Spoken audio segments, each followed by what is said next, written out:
এই জীবনটা থেকে না অনেক কিছু চাওয়ার থাকে। চাইতে চাইতে চাওয়ার কন্ট্রোলটা কোথায়, কোথায় আটকাবো সেই জিনিসটা কিন্তু আমরা জানি না।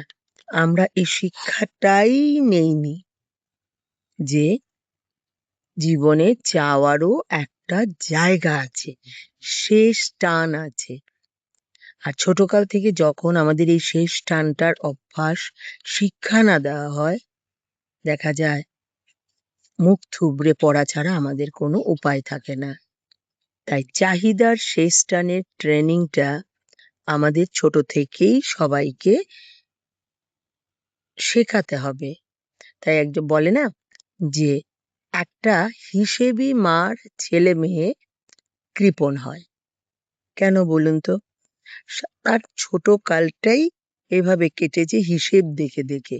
তাই হিসেবটা সে ইচ্ছে করে করে না, হিসেবটা সে বুঝে করে। কৃপণ নট ইন দ্যাট সেন্স একদম খরচ না, কিন্তু হিসেবটা বুঝে করে।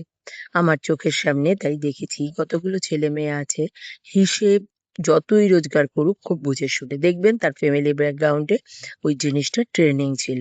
তাই এখন যারা শিশুদেরকে বড় করছেন তারা কিন্তু সব কিছুর আদর, ভালোবাসা, আরাম দিতে চান, কিন্তু যেভাবে আমাদের বড়রা আমাদেরকে বড় করতে চেষ্টা করেছেন হিসেব নিকেশ বোঝার মধ্য দিয়ে, শিশুরা আর মা বাবা যদি সেইভাবে শিশুদেরকে বড় করেন, তাহলে ওই শিশুগুলো না জীবন যুদ্ধে ওই রাশটা টানতে শিখে যাবে।